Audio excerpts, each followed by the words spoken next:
ഇപ്പോൾ IRNA അവിടുത്തെ ഒരു ന്യൂസ് ഏജൻസി അവിടുത്തെ നൽകിയ ദൃശ്യങ്ങൾ ഇപ്പോൾ നമ്മൾ കാണിക്കുകയാണ്. വളരെ പ്രധാനപ്പെട്ട ദൃശ്യങ്ങളാണ്.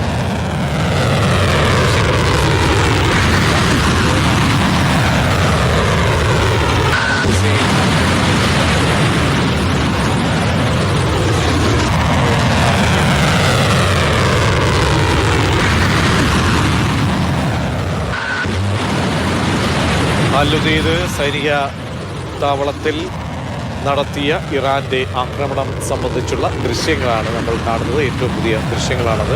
അപ്പോൾ ശക്തമായ രീതിയിൽ തന്നെ ഒരു സന്ദേശം അറിയിച്ചുകൊണ്ട് ഇതിപ്പോൾ അവിടെ നിന്നും പറന്ന് ഉയരുന്നതുമായിട്ട് ബന്ധപ്പെട്ട് ഉള്ള ദൃശ്യങ്ങളാണിപ്പോൾ നമ്മൾക്ക് മനസ്സിലാക്കാൻ കഴിയുന്നത് എന്ന്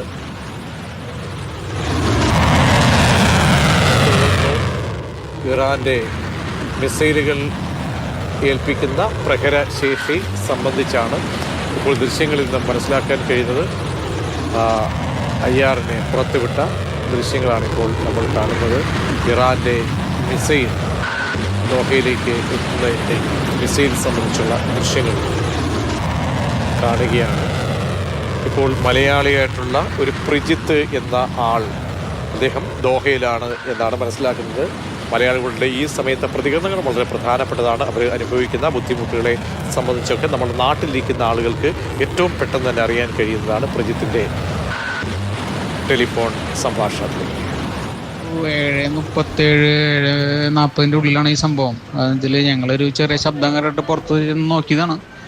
അപ്പോൾ നോക്കുമ്പോൾ എന്താ വെച്ചാൽ മുകളിലൊക്കെ ഇങ്ങനെ ഇങ്ങനെ ഇങ്ങനെ ഇതൊക്കെ കണ്ട്. അപ്പം ഞങ്ങൾ സത്യത്തിൽ ആദ്യമായി പേടിച്ചു. പിന്നെ കുറേയൊക്കെ അതിനെ നിർവീര്യാക്കി കളയണതും എല്ലാം ഞങ്ങൾ നേരിട്ട് കണ്ടു.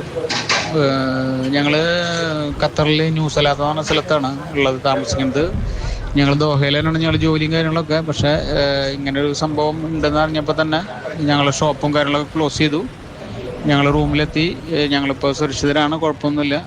പിന്നെ അതിന് ശേഷം ഒരു 8 മണിക്ക് ശേഷം പിന്നെ വേറെ പ്രശ്നങ്ങളൊന്നും ഇതുവരെ ഉണ്ടായിട്ടില്ല. സ്ഥിതിഗതികളൊക്കെ ഒരു ശാന്തമാണ്, വലിയ പ്രശ്നങ്ങളൊന്നും നിലവിലില്ല. സംഭവം നടക്കുന്നത് ഒരു 7:37-7:40 ഉള്ളിലാണ് ഈ സംഭവം.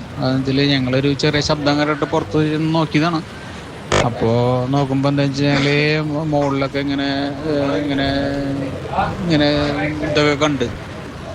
അപ്പം ഞങ്ങൾ സത്യത്തിൽ ആദ്യമായി പേടിച്ചു. പിന്നെ കുറേയൊക്കെ അതിനെ നിർവീര്യാക്കി. മലയാളിയുടെ പ്രതികരണമാണ് നമ്മൾ കേട്ടത്.